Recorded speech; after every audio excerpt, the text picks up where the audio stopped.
How are you? Good evening. This is Carlos Montero from the field. We are broadcasting today from this beautiful stadium, Education Stadium in Doha.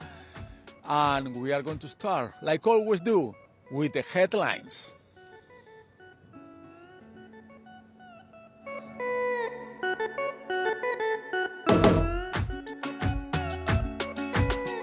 Their debut at the 2022 FIFA World Cup. The Germans started the match with their mouths covered, but they finished with their jaws dropped. Japan shocked the world with a win.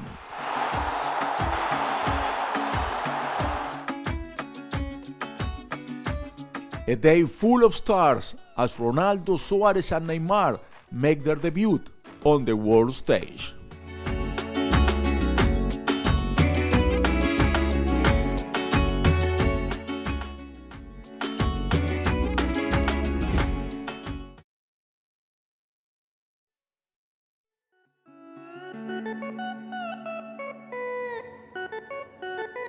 Let me update you with what's going on right now. Portugal and Ghana, they are in halftime. So far, Ronaldo's team, his fifth World Cup, is 0-0. Let's see what's happened in the second half. But before going to the rest of the games of today, let's see what's going on, what's happened here in Doha, what's going on with the last 24 hours. Japan's stunning win against Germany shocked the world on day 4 in Qatar. It was not a good day for the four-time world champion. FIFA threat to sanction players for wearing the One Love arm, so German play decided to cover the mouth for the team photo before the match against the Samurai Blue. It was a very disappointing start for Costa Rica, who was thrashed by Spain 7-0.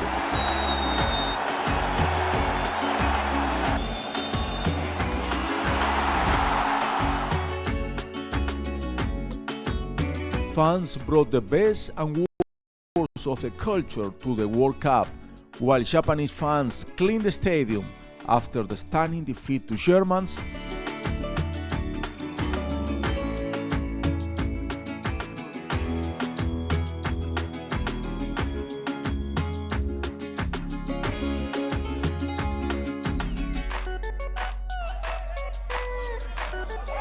Argentines and Mexican fans clash ahead of Saturday game.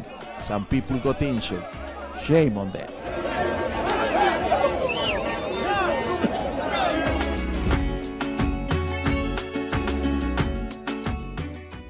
So far, 2 games played today. Switzerland 1, Cameroon 0, and then Uruguay. A lot of expectation about the team from South America was playing against South Korea.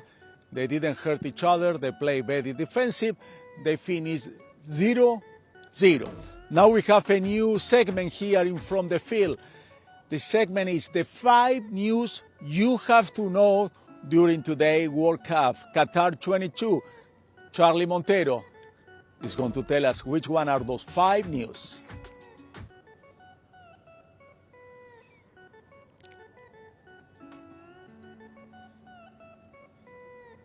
Thank you, Carlos. These are the 5 news that you have to know today. A new section in the program. Take a look.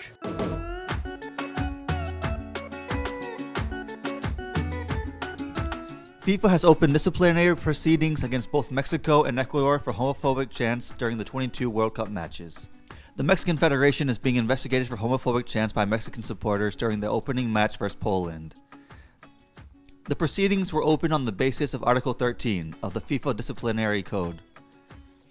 Potential sanctions in the code include playing a match without spectators or a ban on playing in a particular stadium.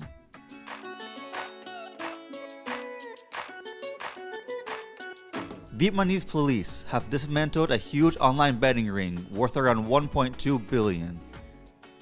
12 people have been arrested across South Vietnam as the government's cracked down on illegal gambling during the World Cup. The Ministry of Public Security warned this public earlier this month not to fall into illegal traps, while also vowing harsh punishment for organizers of betting rings.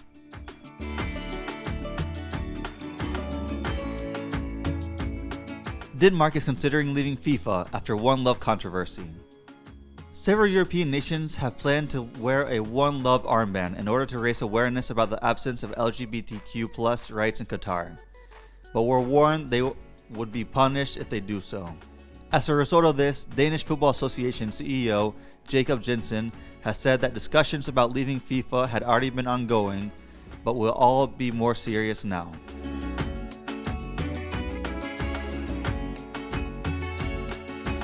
Every World Cup game comes with injuries, and unfortunately Qatar 22 is no different. Denmark defensive midfielder Thomas Delaney has been ruled out of the World Cup due to a knee injury sustained to the goalless draw in Tunisia with the opening Group D match. Meanwhile, Salis Al-Sharani undergoes surgery after sustaining an injury during the 2-1 Group C victory over Argentina on Tuesday, and is doubtful for the rest of the World Cup. Next Saturday, Denmark will be playing defending champions France, while the Saudis go head-to-head against Poland.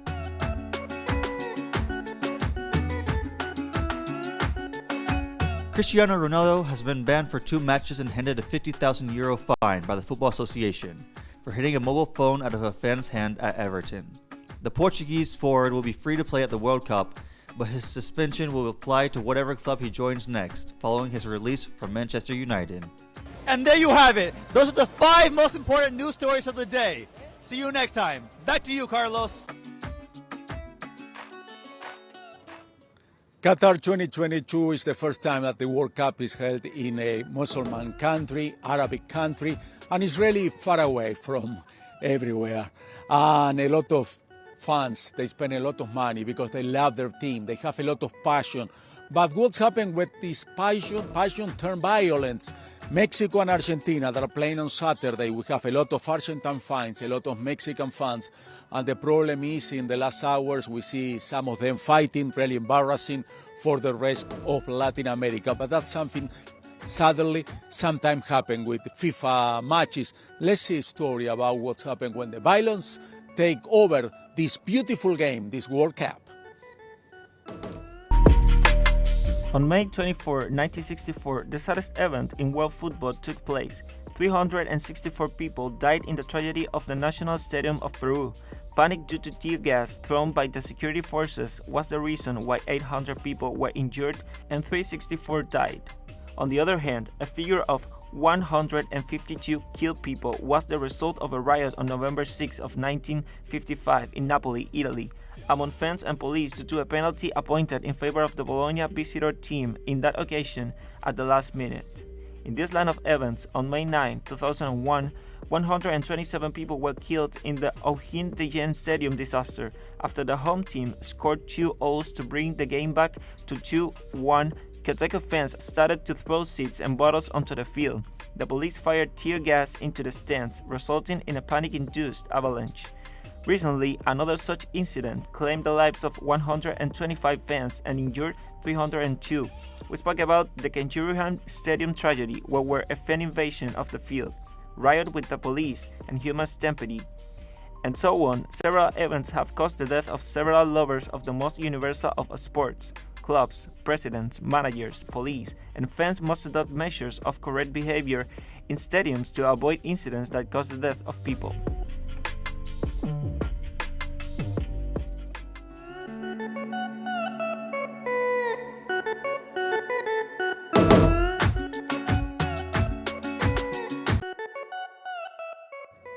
You know that this is an interactive program. We want to challenge you to see how much you know about soccer. And we have a trivia every night.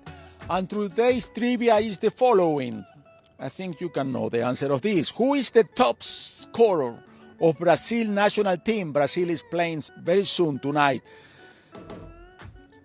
in World Cups. There are 3 options: Rivaldo, Pelé, or Ronaldo. Before the end of today's show, we will answer the trivia of the day, and we are going to see which one of you is right.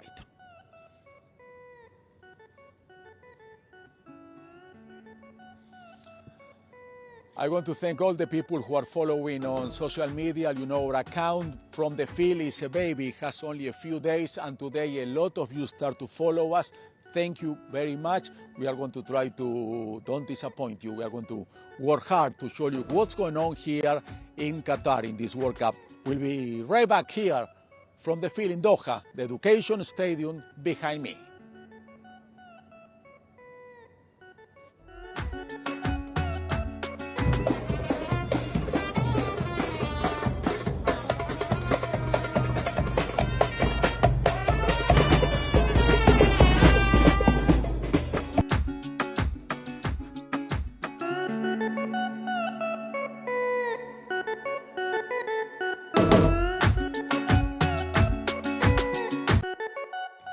This is Carlos Montero from the field. Thanks for being with us. If you love Argentina like I do, I don't have good news. The team said that Lionel Messi, he has some uncomfortable in his leg. He's not feeling comfortable. He's going to train by himself, but hopefully he's going to be ready for Saturday when the team is going to face Mexico.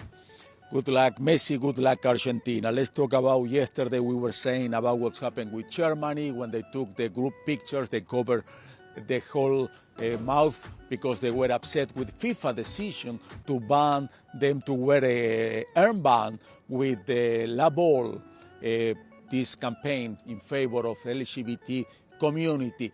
Also, Denmark is upset with the FIFA, with all those decisions the FIFA is taking here in Qatar 2022, and FIFA is paying attention what they're saying, but Denmark is saying maybe they want to get outside of FIFA, and absolutely they are not going to vote in the next election for Gianni, the president of the FIFA, Gianni Infantino.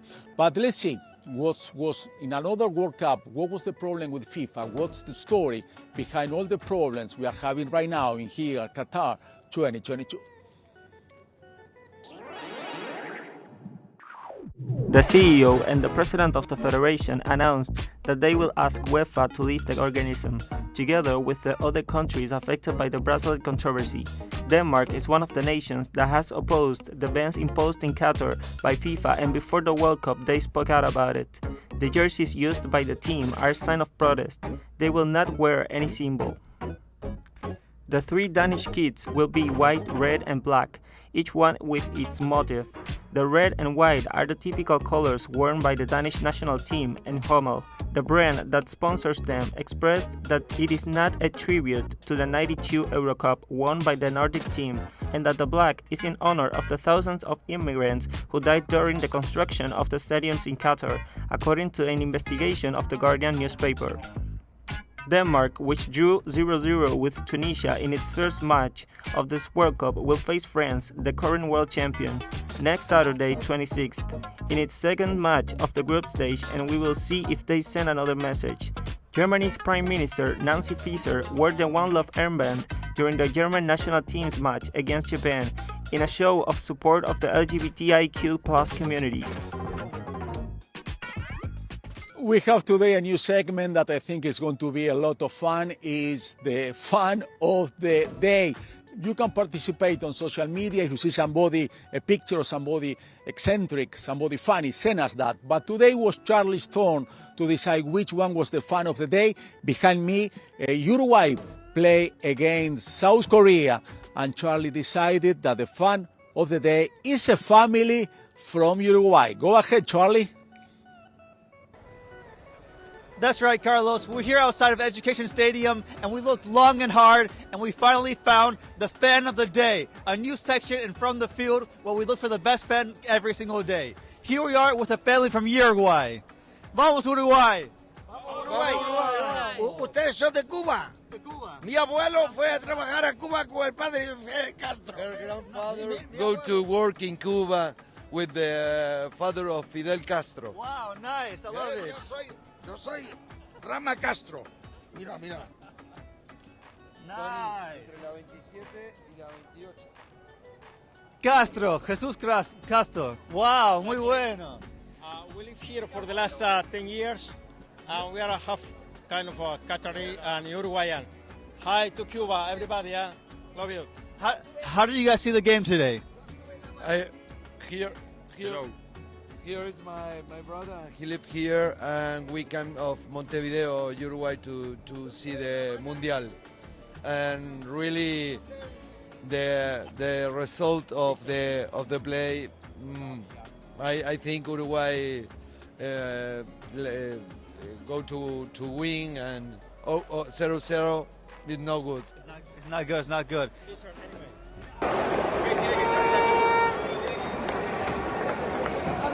How did you guys decide on the clothes to wear? Oh, we ordered to make ourselves in Uruguay. We made these dresses, and you buy for merchandising also. That is nice. And last question: how far do you think Uruguay will make it in the World Cup? Well, I think that Uruguay, I think must be easily second. Maybe you never know. This World Cup is a lot of surprises. No, think what did Japan yesterday, what did Saudi Arabia against Argentina. So it's always the first match is the most difficult. It's a lot of nervous on the players. So it's better to be a draw than starting losing. So let's see what's happened. Now we are going to see Portugal against Ghana, our next rivals.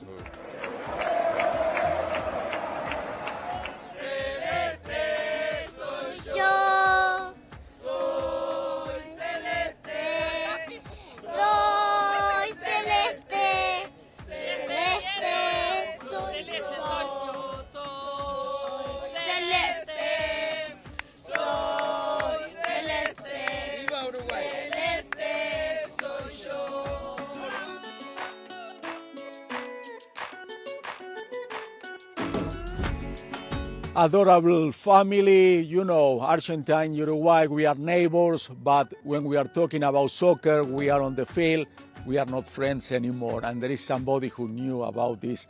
Love and hate, love outside of the field, hate inside, because we are too strong as national teams.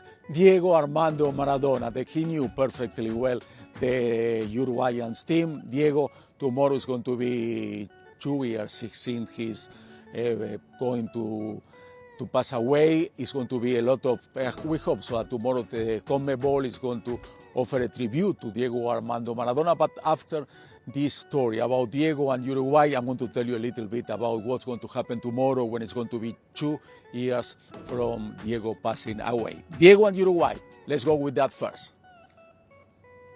Maradona, as Argentinian, knew about the rivalry against Uruguay and lived it since he was a young boy as a fan and then as a player. Despite that, Diego always recognized the Uruguayan talent team that he faced several times as players and head coach. On several opportunities, he talked about the quality of the Uruguayan forwards. I believe that Uruguay has earned an incredible respect beyond what Maestro Tavares can instill in them. Individually, Uruguay has produced impressive players. One of the greatest personalities of Uruguay is Oscar Tavares, who was the DT of the national team since 2006 until 2021, when he was replaced by Diego Alonso, current DT of Uruguay. About him, Maradona said this. I was coming from Italy and went to see Boca, and I went to greet the players. The Maestro was Boca's coach. I greet all the directors very formally, and he told me, "Maestro, come in. When the big ones come, you have to step aside." I remind you, Uruguay tied with South Korea today in the stadium behind me, 0-0. They didn't hurt each other. Let's do a short break. Remember to follow us on social media, Twitter. We are at the field. We are working hard to show you what's going on here in this beautiful city of Doha. We'll be right back. We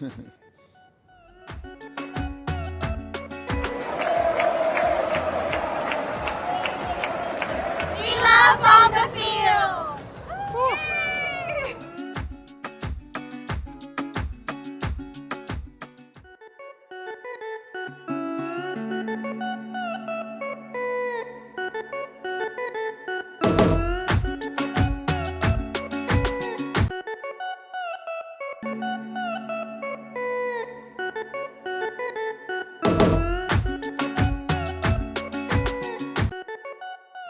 Today was a day full of stars here in the different matches of this World Cup, Qatar 2022. Suarez, Ronaldo is playing right now. His country, Portugal, is playing Ghana so far. They are going 0-0, no goal, no score. Suarez didn't score in his game. And let's wait what's happened with Neymar when his team in a few hours from now is going to face Serbia. Neymar said today, that something is getting a lot of controversy on social media, that the first goal that he scored in this tournament, he's going to dedicate that goal to Jair Bolsonaro, the president of Brazil, who's going to leave very soon because Lula is going to take over. But let's see all those stars, how far they've been doing in their own teams, and what do we expect from them in this World Cup. The Brazilian star has scored 6 goals in 10 games at the World Cup, and this time he and the South American team are favorites to win the trophy. Neymar has 15 goals and 11 assists in 19 games for Paris Saint-Germain this season. The Scratch 10 is in great form, and this could be his last chance to win the World Cup, the title next to the American Cup that he has not won with the national team. He won the Confederations Cup in 2013 and the Olympic Games in 2016. On the other hand, Cristiano Ronaldo is living a complicated moment in his career after leaving in a mutual agreement the Manchester United and had no club to play the second part of the season. However, Ronaldo has always shown up with Portugal in the big events. He will try to become the first player that scores in 5 World Cups and will try to make history by helping his country to win the World Cup. Another star from the American continent is Luis Suarez from Uruguay, who is playing his 4th World Cup. Suarez had a glorious past in Europe at clubs such as Ajax, Liverpool, Barcelona and Atletico de Madrid. He recently won the Uruguayan League with Nacional, the team when he began his professional career. His numbers in World Cups registered 7 goals in 13 matches. The last game of last night was Canada against Belgium. Canada played a great game, but they lost 1-0. Canada is the one who finished first in CONMEBOL. Mexico, USA, and Costa Rica, and the other 3 teams that represent that part of the world. And we are going to see how the CONMEBOL did in the qualifications. Evidently, qualifying for Qatar 2022 was not easy for any of these teams, which had to show all their strength in one of the qualifying rounds that is considered the most difficult of all the confederations. CONMEBOL, where 3 world champions, Brazil, Argentina and Uruguay, are playing.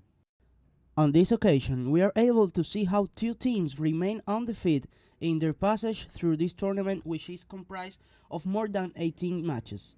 The teams, led by Tite, took the great triumph on defeat with 45 points and occupying the first place in the standings. The Canarinha is the only team that has participated in all 21 editions of the World Cup. In addition, the Verde Amarela is among the top favorites to win the title. On the other hand, the Albiceleste did not lag behind, sealing their qualification in a resounding manner and following in Brazil's footsteps by placing second in the standing with 39 points. Scaloni's team obtained their earliest qualification in all their history after qualifying with 5 matches still to play. And the team, led by Diego Alonso, reached their qualification at the last moment, occupying the 3rd place in the standings with 28 points after the departure of Oscar Tabares, who was in charge of the Uruguayan national team for a period of more than 18 years. The big surprise came with the 3, the Ecuadorian national, who will return to a World Cup after 8 years, with a squad formed by their under-20 team who won the 3rd place in the World Cup in Poland 2019, occupying the 4th position in the table with 26 points. On the other hand, the team coached by the Argentinian DT Ricardo Gareca qualified for the 2nd consecutive time to the playoff with the hope of repeating what happened in Russia 2018 and get to play their 2nd World Cup continued. However, the Peruvian team failed to win against Australia in the penalty shootout round and were left out of the Great World Cup event.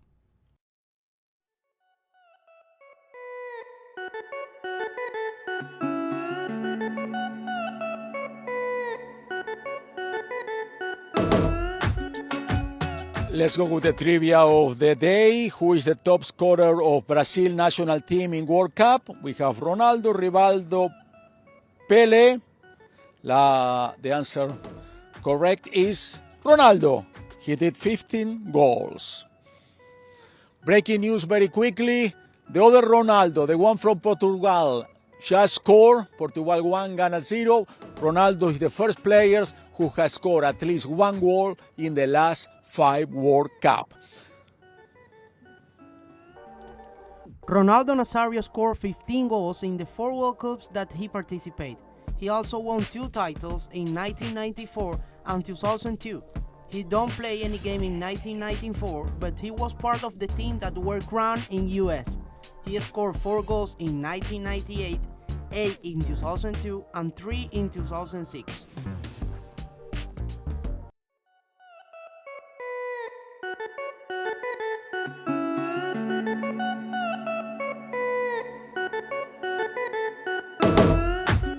We want to invite you also to participate in the poll of the date on our Twitter account at From the Field. An Africa team made to the quarterfinals in South Africa 2010. Which one was it, the one who made to the quarterfinals? Cameroon, Egypt, Ghana. The answer is Ghana, that in this one, 2022, so far is losing against Portugal 1-0.